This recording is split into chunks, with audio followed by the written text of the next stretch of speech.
Okay, so we have another question from our friend Cookie Green from Stuttering to Confidence. I think it's the most active website, Facebook site, I should say, on stuttering there is. More than mine, I'll tell you that. And I'm Larry Stein from Stein On Stuttering, and Cookie has her question of the week. Go Cookie. Ooh, this is going to be a good one.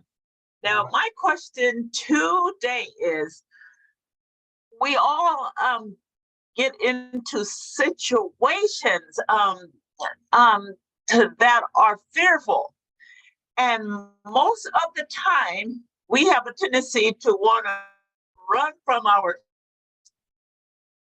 I know that you have always said, run, face it.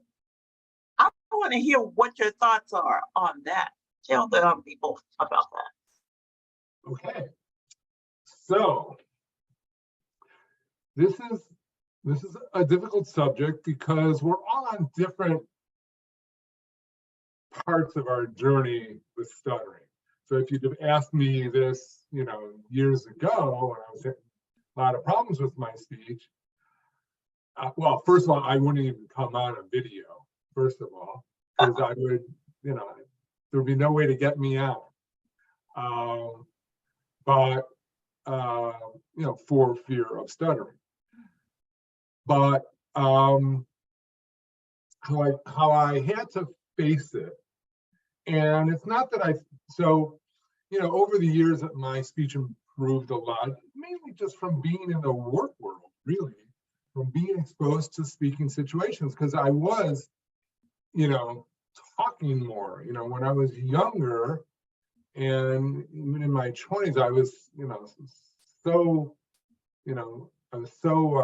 avoiding everything that I was really in very few speaking situations. And once I was in the work world, particularly as I advanced in the work world, then I didn't have a choice. I was thrust into speaking situations, and to my surprise, I adjusted to it. So I don't think it can just, everyone wants to say break your comfort zone and do all that, and it's a wonderful thing to say. It's a wonderful thing to do. For me, I had to do it slowly, and I did it in just very small increments. Okay. Very small. And my thing was, I wanted to win. I realized that all through my life, I would try these big leaps, in comfort zones, like it says in the magazines and you see on the websites and all that. Break your comfort zones. And every time I did that, maybe I'd get lucky once or twice, but for the most part, I'd fall flat on my face, and I would just be back to square one and start over again. In my mid-50s, when I really had to improve my speech to get my business going, I took a completely different tack. And that was I decided that I was going to take one small step at a time, very small steps. And so I began with the easiest steps that I could, talking with, first of all, I completely relearned to speak. We've had videos on that. Completely relearned to speak, basing my speech on professional speakers. And I just broke that down to breathe, emphasize, phrase. Okay. And then as I was trying to bring that into the real world, I realized, wow, I had a lot of work to do psychologically, because 50 years of stuttering really messed me up. And a lot of that was what you're asking about. I'm getting there. What you're asking about is, how did I approach fearful situations? And it's not like I did directly. I took it in very small steps. Again, slam dunk, easy, talking with my wife, talking with my kids, talking with my friends in the easiest situations, on and on. I mean, I can remember the first time that I ever told a story within a group of friends. I mean, here I am in my mid-50s, okay? I mean, I would say little quips, a little, 3 or 4 word comments here and there, but to tell an actual story, I can still remember it. And because how I felt, and from talking to a lot of people who started, they feel the same way or similarly, how I felt when I was, talking in a group, even if it was 3 people, 5 people, I felt like there was a glare of 1,000 spotlights on me. Oh, and it was just piercing through me, and I would like freeze up. I panicked, and I couldn't get a word up. And so I was coming from a very difficult place. But by taking these in this little small steps, I began to gain confidence. And it's not that confidence that you read about, that, oh, just think it and you'll be confident, or say affirmations. I had to go through one situation after another and build what I call true confidence that lasts. And so by the time I exposed myself to fearful speaking situations, like telling a story in a group or speaking publicly like I do now pretty regularly, right? I guess the largest crowd I've talked to was over 400 people. And I was perfectly confident, right. because I had gone through a situation where I'm talking to 3 people, 5 people, 10 people, 20, 50, 100, and I just built up to it so that I had to realize that this wasn't going to be a magic trick. This wasn't going to be a think and I can handle it. That I had to go step by step. And so for me, now when I'm in a difficult situation, I've pretty much gone through that. And frankly, if I am getting a little fearful, what I do is I just shorten my phrases.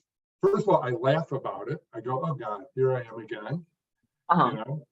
And I kind of laugh about it, and I do things that are the opposite of how I used to be. So when I would be in situations like that, I would, get so fearful, I would clam up, I would freeze up, I should say, and I couldn't get a word out.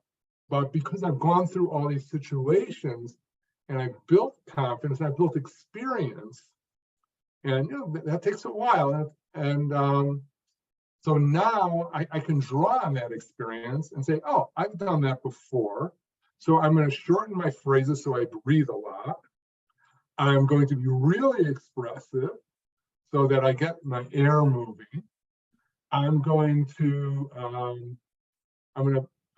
talk, and let's say if I'm really fearful or something, I'm going to feel. I was a former athlete, kind of high school athlete, and I would image a lot. So I would image that I'm feeling their positive warmth from the crowd. And those kind of things just get me going, and then I get my bearings, and I feel fine, and I'm fine. So I really, at this point, because I've gone through so much, and I did it in such a slow, methodical way, that I really don't get into fearful situations anymore. But that was a lot of work to get there. Does that make sense? Yeah, so it sounds like to that you build up a repertoire of positive experiences. Yeah. When you get into this negative experience, you draw off of something that has happened to you before and say it's going to be okay because this is what happened last time. Yeah, and that takes a while to build up those positive experiences. My Right. thing was to do it slowly and build up to things so that I could gain, true confidence. And so now, for example, last year, I was going to give some talk, 3 talks over 2 days to a group, different groups of CEOs in Minnesota. And I hadn't given a talk live in a couple of years because of COVID. And so I was beginning to wonder, here I am, taking a flight and driving there and all that.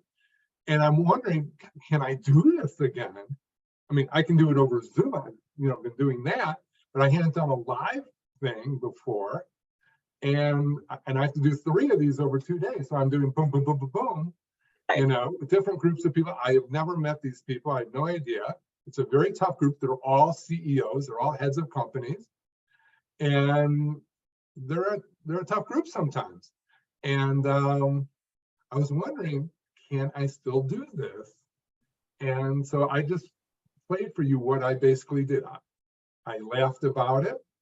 I drew on my previous experiences, like you said, and I began speaking in very short phrases, very expressive, breathing with each phrase, and just ingratiating, using humor to ingratiate myself with the audience. And within a few minutes, I was fine. But that was kind of the last time that I was kind of in a fearful situation. But all this it's a process, and you grow in the process, and but I don't think anything comes easy. Nothing came easy to me. Yeah. It was just a lot of hard work, but it can be done, and I'm happy to help. But then anyone who wants help, as you know. So that's a good strategy to draw off of off of past experiences and build these experiences. So, like you say, start small. Building those experiences so you can draw on that. But anyway, yeah, thank you for that. good. That was a great answer to my question. Good. Pleasure to speak with you as always. Let's do it again, my friend. Okay, sounds good. Sounds good. Talk to you soon. Bye-bye. Bye.